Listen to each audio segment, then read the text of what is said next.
Hi, welcome to this video, day 10th of March, it's Sunday. We're just going to be looking at the financial markets generally, the state of them, and also what could be a huge opportunity for Forex traders. It could be the biggest profit opportunity in decades. Now, in terms of financial markets, there's many people who've been predicting that they could crash, okay? They haven't crashed yet. We haven't seen any big turmoil in financial markets at all.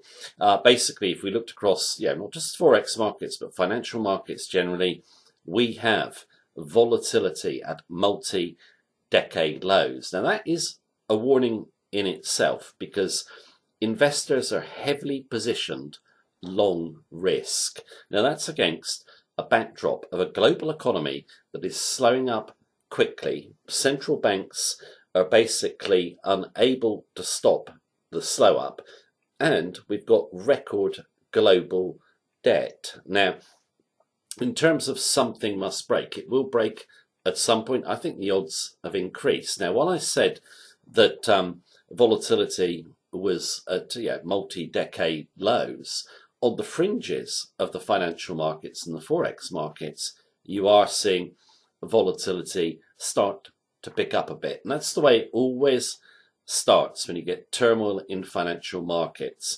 It's the kind of fringes of the financial markets, the fringes of the currency markets. And by that, I mean the countries heavily exposed to global growth and debt that start to get hit first, and then it spreads generally across financial markets. Now, I think anyone should be prepared in case we do get turmoil in financial markets. I think the time clock is ticking, and it could be a massive opportunity for traders. I'm just going to summarize the key points on a storyboard and how to position yourself to take advantage of a really big move up in volatility and profit from it if it occurs. I think it's not a question of if it occurs, it's when it will occur. I'm not saying it's going to happen tomorrow, but the odds of higher volatility have increased dramatically in my view. So let's go and summarize some key points on a storyboard. Right, let's have a look at the state of the global economy and financial markets as we're in now just the third month of 2019. And the global economic slow up is accelerating. Like I said earlier, financial markets heavily exposed to risk. Now, it's not going to get better for the global economy. It's only going to get worse. Chances of big volatility pick up, like I said, are high. I'll go through best Forex trades and allocating capital and so forth later on. But in terms of point number one, China has powered global growth since 2008. It's not the USA.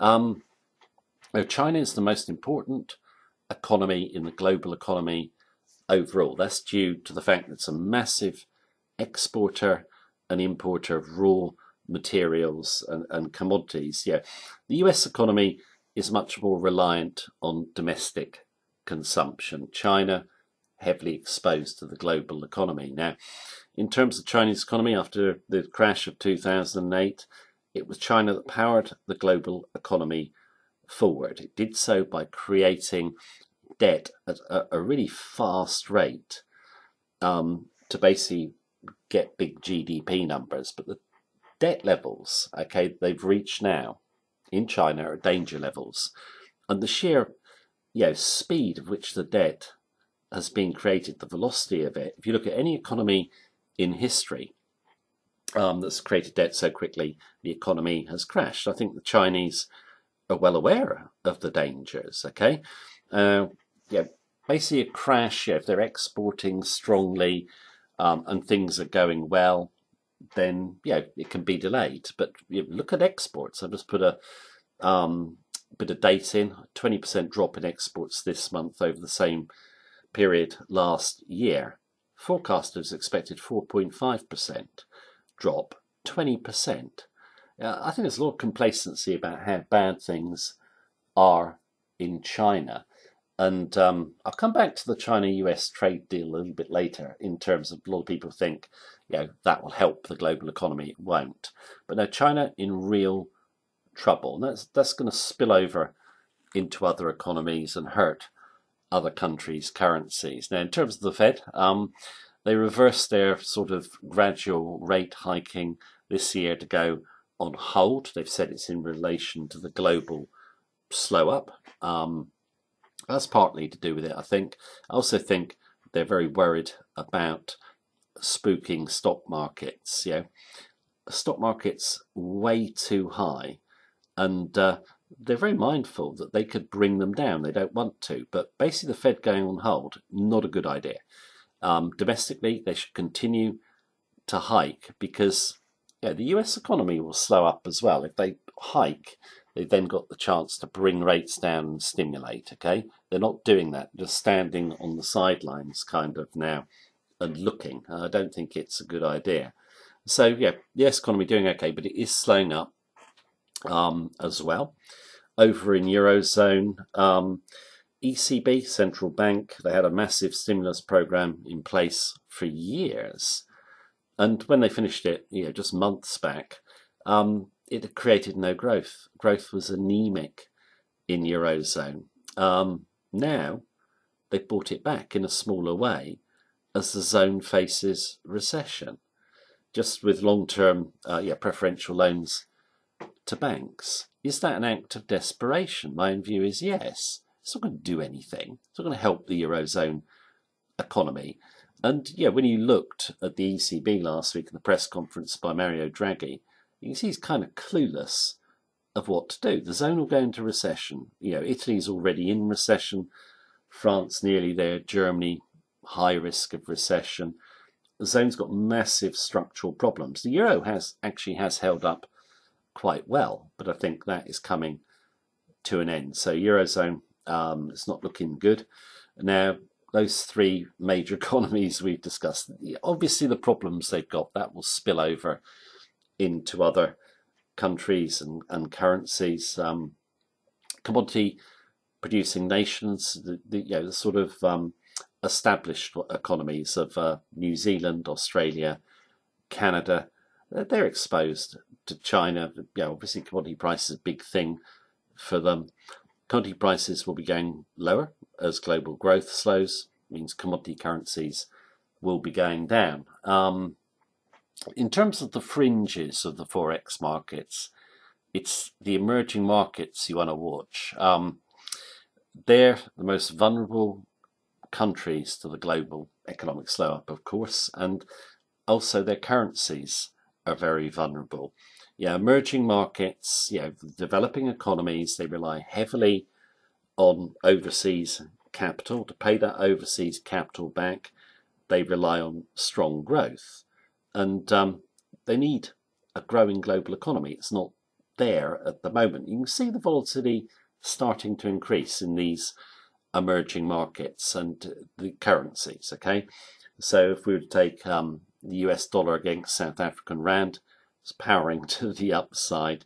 You're seeing the dollar start to gain traction to the upside on the Mexican peso, also on the Turkish lira and other emerging market currencies as well. It starts at the fringes, the volatility, then it'll spill over into the Forex markets generally. Now, in terms of China-US trade deal optimism about a deal, it's all over the media. They're probably going to do a deal. It will help, global growth and risk assets and all the rest of it. If they do a deal, it will do nothing to boost global growth whatsoever. Okay, it's basically not going to do anything. And you can look at various research papers on this, take the emotion out of it in terms of it's great for them to do a deal, but the economic effect will be nothing. Okay. Also, I doubt whether they are close to a deal. People close to the matter said they're not getting very far at all. It's not about trade. Okay. It's about intellectual property. It's about intellectual property theft. America very concerned with China getting an advantage over it in terms of technology. It's really two global superpowers who are really weary of each other. So if a deal is done, no big difference. If one isn't done, that could be maybe the spark we need in terms of causing higher volatility. Now, debt levels in the global economy Historic highs, stock markets way above fair value, and you know it's just, the market's just kind of sitting there. You can see like the S&P, it's powered higher, low volatility, it's kind of stalling. When will the market break? I think low volatility, recently it's been pretty low over the last few years against historical norms, has made investors complacent. Now, there's a lot of people long of risk, and there will be a spark. I don't know where that spark will come from, where you will see an exit from risk, which will just mushroom. I think, in terms of point number 8, confidence is kind of going now in central banks. I don't think it was high last year, okay, but this year I think it's even lower. The Fed, they're doing the wrong things. ECB, just totally clueless in my view. Other central banks just don't inspire confidence, okay? And I think, if you look at the Forex markets, you're going to get a rotation from risk currencies to safe currencies longer term.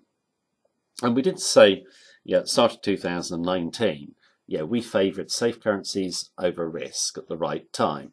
And I put them in 4 groups. You've got the safest currencies, which are going to be the USD. It's the global reserve currency.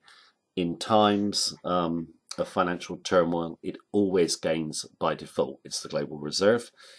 Japanese yen is seen as the big safe haven. That will appreciate. Then you've got a couple of other what I consider safe haven currencies, the Swiss franc and the Singapore dollar.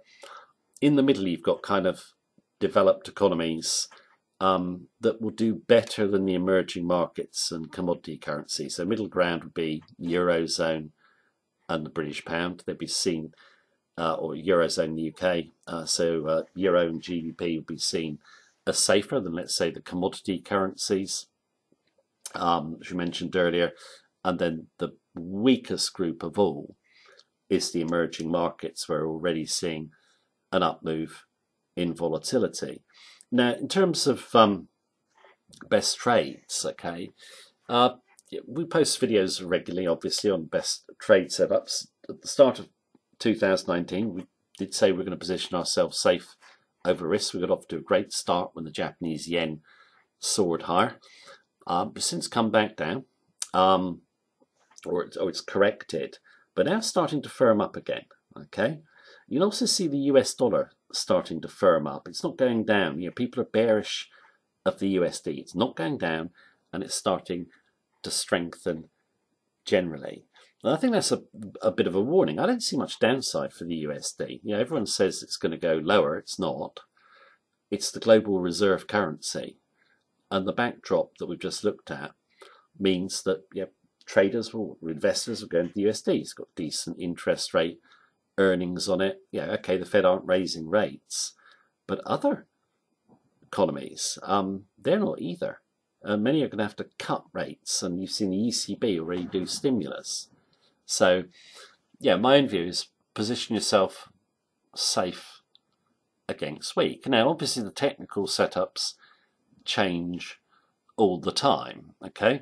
But just from a long-term perspective, I'd keep the currencies in 4 groups and generally always be strong against weak when the technical setup presents itself. Now, when we've got low volatility in the markets, it is so low in terms of my trading career. And I think low volatility just makes people complacent, and when it changes, you're just going to see kind of panic, in my view. I just can't see how the global economy is going to improve from here.